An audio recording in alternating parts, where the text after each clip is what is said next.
Now I would move on to the legal aspects, and here is where Maître Le Berre comes in. So he has the very practical attitude. I think that you are dealing with such matters for more than 15 years already, if I remember correctly. So you are very practical, not only legal approach, but also a very practical one. And I would be very grateful to hear from you how your assessment is. We also, Mr. Willems briefly mentioned European law, but there are actually a lot of things still missing in European law on wind turbines, especially on the environmental directive, where the wind turbines are not really taken into account until now.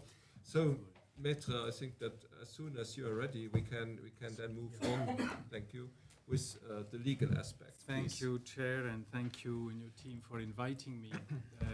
The conference comes at the perfect timing. The stage is set with the Commission reviewing the noise directive, scientific work demonstrating that current acoustic standards are, let's say, inadequate or needs reviewing as well, and the unanimous political support of the Committee on Petition last September to a petition of 2021 for the review and the adoption of EU limits on wind turbine noise.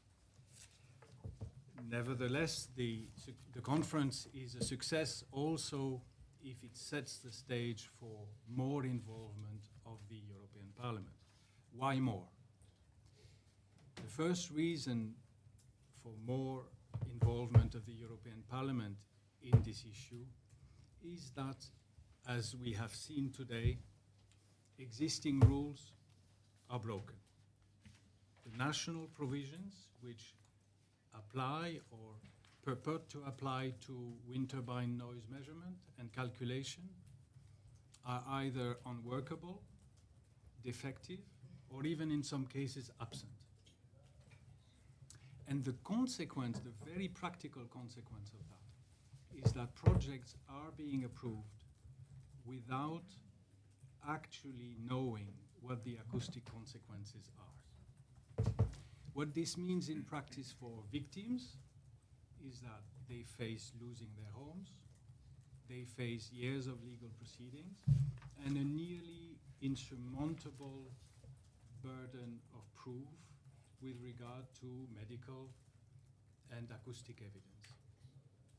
So, since at the same time the European Commission is pursuing an objective of doubling capacity by 2030, the role of the Parliament is to investigate, to do its own investigation, and to balance.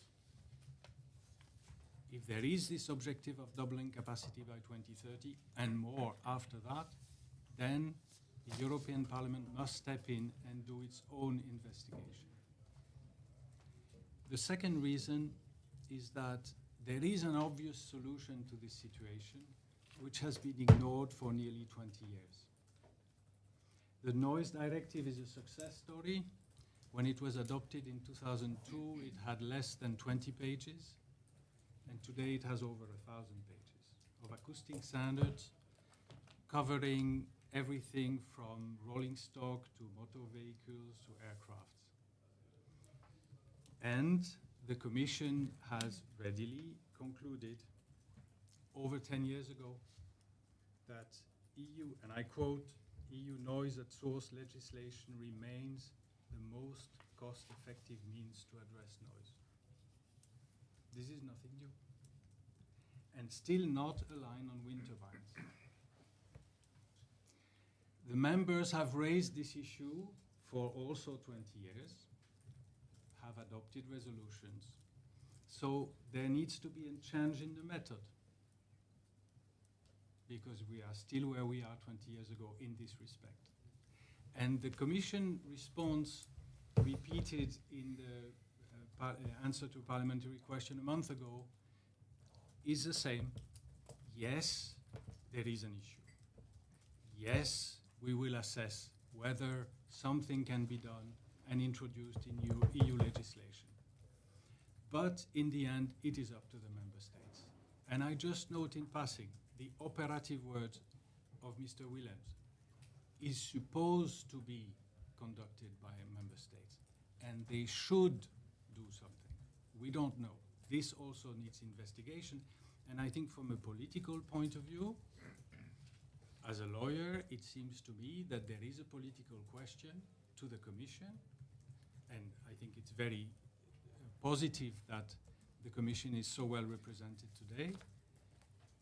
Why has the Commission taken no action in 20 years, although the Parliament has raised this question for 20 years? It's a question, and silence can be the answer. But I think the question is there, and this is a question for the Parliament to pursue. And the third reason why this conference should kick off more involvement of the Parliament is that, yes, the Commission is acting as committed, has accepted the recommendation of the Court of Auditors to, and I quote again, assess the feasibility of introducing EU noise reduction targets and noise limits in the noise directive. But the report of the Court of Auditors is on city pollution. And if you read carefully the answer of 20th February of the Commission, of Commissioner Roswall, it says very clearly between the lines, there is no room in the current operation of revising the noise directive for wind turbines. It is said in the first paragraph of the answer. It is for the member states. They take care of that. So the Parliament has to step in to do its own investigation and to bring the Commission. I think the Parliament has the tools to do it. We see today didn't progress as much, but it can be done. The victims are there and no one is contesting that they exist. The fact that new methods and standards for measuring acoustic emissions from wind turbines is clear. It was presented at length today. Maybe it wasn't available a few years ago, but it is now in front of us, which is only the other side of the broken national standards. And so, since it is not being contested that in the current exercise, in the current commitment of revision, re-evaluation of the noise directive, there is, as of today, no space for wind turbine noise, then it is up to the Parliament to bring it to the table.